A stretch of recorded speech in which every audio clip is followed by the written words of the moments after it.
If you're a coaster enthusiast, there's always areas that you'd rather live in just because of the amusement park collection. I'm sure that all of us would love to live in Pennsylvania, Florida, Sandusky, or San Antonio just because of those coasters, but then there are those areas that you wouldn't want to live in. Oftentimes, there aren't any parks because there aren't enough people to support one, but there are the outliers, the places that can support one but aren't lucky enough to have one. In this video, we will be taking a look at those areas that could use an amusement park. This video will be split up into 3 sections. First, the places that could use a smaller park, maybe something like around Waldameer to Frontier City size. Then the places that already have a major amusement park but could support another one. And finally, the places that could support a major amusement park but don't have one.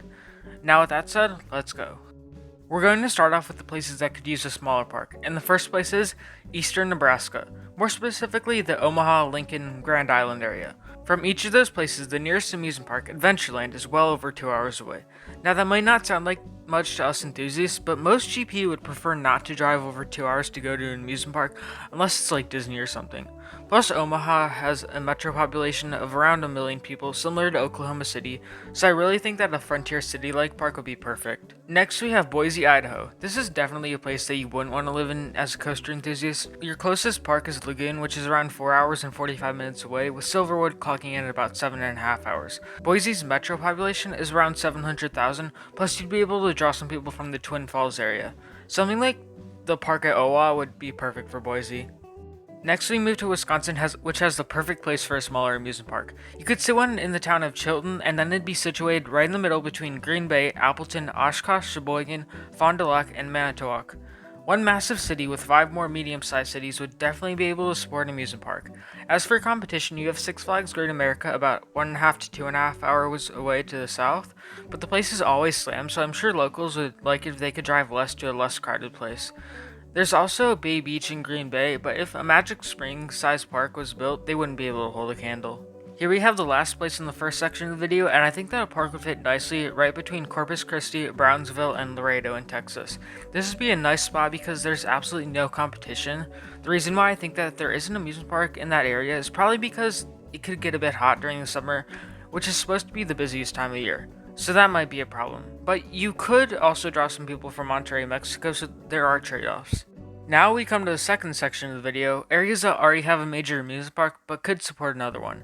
First we have New York City. Really the only big park for New York is Great Adventure, which is a little over an hour away, but that probably turns into more like 3 hours with New Jersey traffic. There's Luna Park, Coney Island, but that is more of just an overpriced tourist trap. We've also seen with Los Angeles, which has a metro population of a little more than half as many people as New York's, that multiple major amusement parks can work in a large enough area. It's ridiculous that they really don't have anything more than Great Adventure. Next, we have an area that we talked about a little bit earlier, and that's the Milwaukee-Chicago metro area. Six Flags Great America gets absolutely packed every single day in the summer, and I know this for a fact. I visited on a Tuesday in August after Chicago kids had went back to school, and almost everything still had over an hour line. There's no reason that the third largest city in America only has one amusement park. Next up, we have the Dallas-Fort Worth area.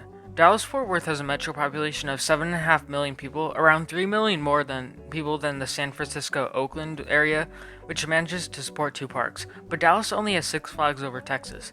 Yes, Over Texas is a great park, but there's so much more potential there. A Cedar Fair park would be a perfect fit for Dallas, plus it remains warm enough that the park could be open all year round, and enthusiasts sure do love their year-round parks. The final area is the one that I had the most difficulty putting into a section. Depending on how you view Litch Gardens, it could go into any of the 3 categories.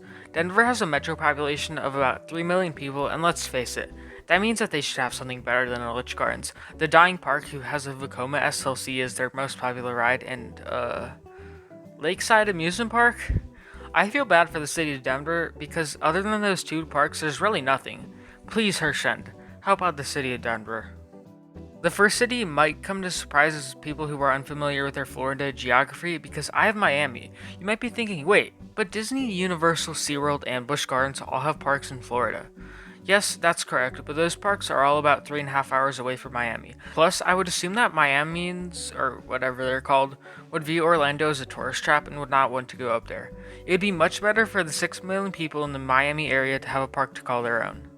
New Orleans is a place that 15 years ago wouldn't be anywhere close to this video, but unfortunately Hurricane Katrina happened, landing them a spot on the list. After the closing of Six Flags New Orleans, the people of Baton Rouge and New Orleans were left to call what their home park. Dixie Landon and their stencil painted Vekoma boomerang? Yeah, safe to say that doesn't suffice. And what's even worse is that if you want to drive it to go to a better park, they got what? The park at Owa, 3 hours away? I don't think that's worth it. Now we come to Memphis, Tennessee, another area that you wouldn't suspect if you didn't know your geography. Mainly because Dollywood is in Tennessee, however, Tennessee is a very long state and Dollywood actually turns out to be 6.5 hours away. As for other competition, Magic Springs is about 3 hours away and Silver Dollar City is 5. Memphis has a metro population of around 1.5 million people and gets some decent tourism, so I think it would be a reasonable place to have a major amusement park. Next, we have maybe the most shocking place to be missing in an amusement park, and that's Phoenix with its 5 million people metro population. Well, I mean, sure, they have castles and coasters, but just look at the place. It's just some family entertainment center with a pretty misleading name, if you ask me. Really, the only problem that I could see with the park in Phoenix is the heat. It can get upwards of 110 degrees there, so the park may not be that popular in the summer. I do think that they could make up for it though with the 365-day operation. Visalia is a town that you've probably never heard of, and I probably mispronounced, but I think that'd be a perfect fit for a major amusement park, and here's why. There's two big areas in California that are amazing for amusement parks, and for good reason because of the number of people that live there. But there's also a ton of people that live between those areas in Bakersfield and Fresno. But there's no parks. Visalia is right between Fresno and Bakersfield, so a park there would bring both cities together and give Central California the park that they're waiting for. Las Vegas is known for having a decent amount of coasters, but none of them are great quality, except for maybe the ones at the Indoor Park Adventure Dome. I don't think that suffices though, because Vegas is one of the top tourist destinations in the world. They also could use some more family-based attractions, and an amusement park would give them exactly that.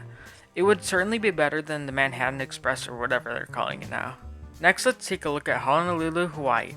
Let's just face it, this is probably never going to happen, mainly because of how much it would cost to run a park all the way out in the middle of the ocean. That doesn't mean a park wouldn't be great to have here. Landing on the list. Much like Vegas, Honolulu is one of the top tourist destinations in the world, so despite not having the largest population, there's more people than you think there because of how many people are always visiting.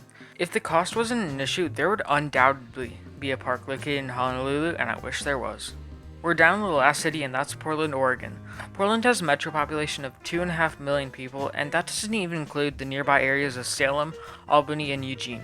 I don't know what it is about it, but I really like the idea of a Six Flags park in Portland, although I know that Six Flags isn't in a good financial situation to build another park. As for competition, there is Oaks Amusement Park, but that place only has 2 coasters, so I think that Portland deserves something better than that. Thank you guys for watching this video. Remember to leave your thoughts, suggestions, and video ideas in the comments below, and I'll catch you guys later.